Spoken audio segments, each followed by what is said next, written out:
সরকারের পদত্যাগের দাবিতে বৈষম্যবিরোধী আন্দোলনের ঘোষিত অসহযোগ কর্মসূচির প্রথম দিনের ঘটনা আন্তর্জাতিক গণমাধ্যমে গুরুত্ব সহকারে প্রচার পেয়েছে। বিভিন্ন জায়গায় সংঘাতে হতাহতের ঘটনা পাশাপাশি পরিস্থিতি নিয়ন্ত্রণে কারফিউ জারি, মোবাইল, ইন্টারনেট এবং সামাজিক যোগাযোগ মাধ্যম বন্ধ এবং আন্দোলনকারীদের নিয়ে প্রধানমন্ত্রীর মন্তব্য তুলে ধরা হয়েছে প্রতিবেদনগুলোতে।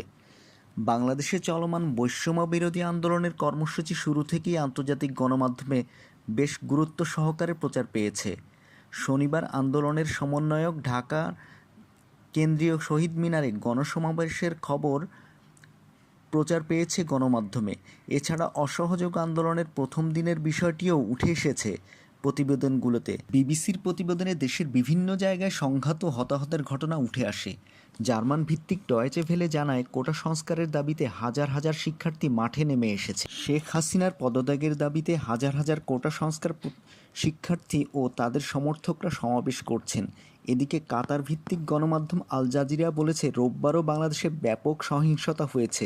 দেশের সর্বোচ্চ আদালত শিক্ষার্থীদের দাবি মেনে কোটা ব্যবস্থা সংস্কারের পক্ষে রায় দিলেও আন্দোলনের শুরুতে হামলা ও শিক্ষার্থী হতাহতের ঘটনা কোটা সংস্কার আন্দোলনকে সরকার পতনের আন্দোলনে রূপ দিয়েছে।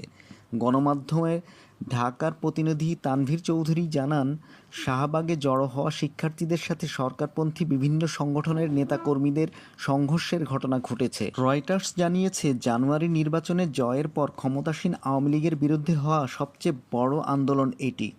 এছাড়া দেশে আবারও ইন্টারনেট সেবা ও সামাজিক যোগাযোগ মাধ্যম বন্ধ করে দেওয়ার খবরও গুরুত্ব দিয়ে উল্লেখ করেছে গণমাধ্যমটি। ব্রিটিশ অনলাইন ভিত্তিক সংবাদ মাধ্যম দ্য ইন্ডিপেন্ডেন্ট রোববারের ঘটনা নিয়ে প্রতিবেদন প্রকাশ করেছে।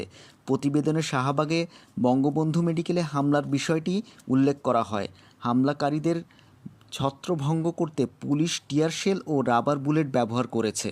বাংলাদেশে চলমান আন্দোলনের শুরু থেকেই আন্তর্জাতিক গণমাধ্যমগুলো বিষয়টি বেশ গুরুত্ব দিয়ে প্রচার করে।